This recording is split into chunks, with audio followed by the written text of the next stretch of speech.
that going on. consumers are still going to be wary about going to movie theaters, and that it will make it very hard for that film to be profitable. Well, I think it's going to be a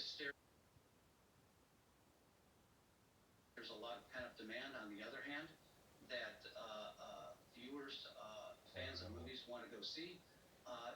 Typically, if you think about the occupancy of a movie theater, Monday afternoon, 25% is about what you get if they were to open up, say, at 25%. And it really becomes only an issue on Friday night and Saturday night, and to a lesser extent on Sunday night. So it really doesn't push the limits of what would.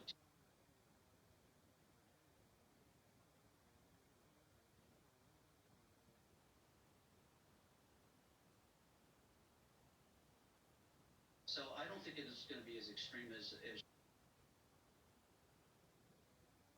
Very first wide release films that's going to be hitting the theater chains in July. Do you wish you had held out a little bit longer on that release?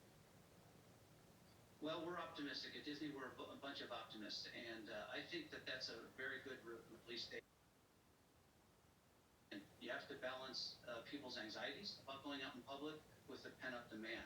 Whether you're talking, once again, about movie theaters or whether you're talking about theme parks. And as long as we can do so in a safe, relatively safe, responsible way, I think that's going to be important for the exhibitors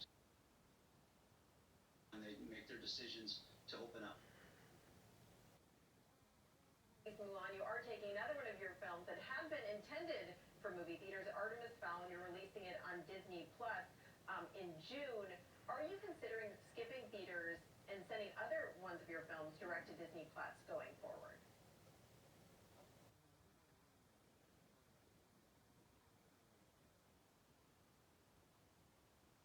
Films. I mean, it fuels the entire Disney company, from consumer products to theme parks, all the way to Disney Plus. And so we really think that that's the smart way to launch our big tentpole films.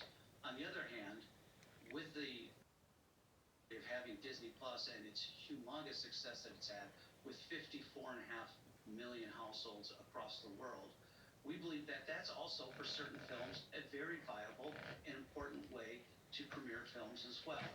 And it will be on a very deliberate basis, a film by film by film basis, that we make that decision. But there's not going to be any hard and fast rules. I think what this situation with COVID, you need to remain flexible. You need to.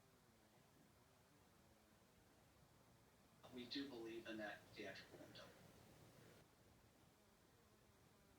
54.5 million subscribers. You're well on your way hitting the lower range of the 60 to 90 million subscribers that you forecast that you hit by the end of September 2024. So we're talking about 4 years early there. Can you update your guidance on Disney Plus for us? We're not going to update guidance other than to say that we're thrilled with where we're at with Disney Plus. And as you know, we've got some launches coming later on in the year. We've got in June, we've got Japan. We've got some more European countries in September. And towards the end of the year, we're going to launch Latin America. So we're very bullish on Disney Plus and the growth of households for the remainder of the year. Plus, and at your movie studio, you haven't been able to shoot any new productions, especially here in California. And I'm wondering at what point the stoppage of production of entertainment is really going to have an impact on the kind of content you're able to put on Disney Plus, as well as on your TV networks. The amount of inventory that we've got, particularly for Disney Plus, that is still fueling the machine. It's important to know, though, that pre can still happen during these times of lockdown, if you will, and post-production can still happen. So it's only films that are midstream, right in middle production. Take, for example, Mandalorian. Mandalorian was shot before COVID really hit. And so we've been in post-production, and there will be no delay on Mandalorian.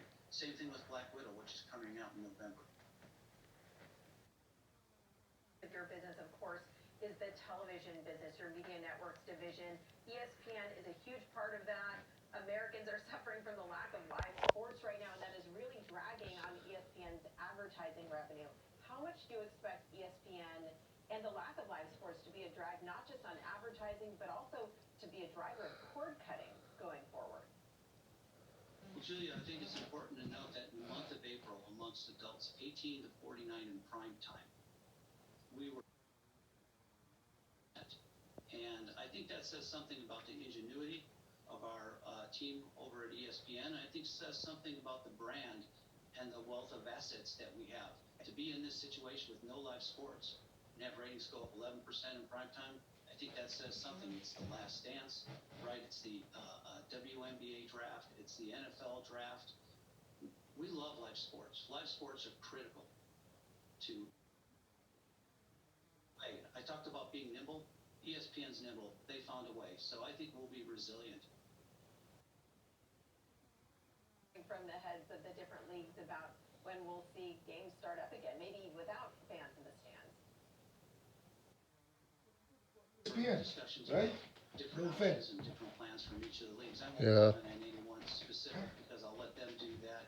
But we're working very, very closely with a variety of different scenarios that will bring live sports back to our fans at ESPN. Ratings are being sustained at ESPN by the sort of more innovative non-sports programming, but just in terms of advertising, we're hearing a lot about an advertising recession. Are you concerned big picture, looking across your They call it advertising recession too. ad dollars move away from television and shift more over to digital platforms like Facebook and Google due to this COVID-related recession? Well, there's no doubt we're going to feel the impact of, the advertising hit. Both at ABC and at ESPN, probably more pronounced at ESPN than ABC. Sure, it's really going to be anything that's going to be, shocking. I mean, there's certainly trends that are happening in the marketplace, and those trends will follow. But I don't see this as a seismic shift at all in terms of where the ad market's going to go. Aside from, of course, the short term, which we know we're experiencing right now. The final question, Bob, on leadership. You took this role of CEO at a time just sort of on the brink of Disney facing these unprecedented challenges, and Disney is really being hit hard by COVID and the ripple effects. Just wondering, when you were appointed CEO, you were meant to run the day-to-day, and your predecessor, Bob Iger, was meant to focus on content. How has that relationship worked out in the wake of this crisis? Well, this is an unprecedented situation, and as you recall in our first conversation, we talked about disruption. I knew there would be disruption in my tenure as CEO. Realized it would happen that fast, nor would it happen that profoundly. Bob is there as an advisor for me.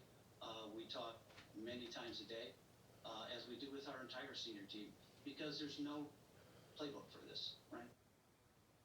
A worldwide pandemic that essentially shuts down most of the world and certainly a big chunk of Disney. And so we're all working hard to figure out the right thing for our shareholders, figure out the right thing for our cast, and figure out the right thing for the guest. And Disney's back, and we're going to be back stronger than ever. And we've got great brand, we've got great franchises, we've got great storytellers, and I think we're going to come out of this just fine. Taking the time to talk to us this morning and keeping us posted on everything moving forward. Bob Chapek, CEO.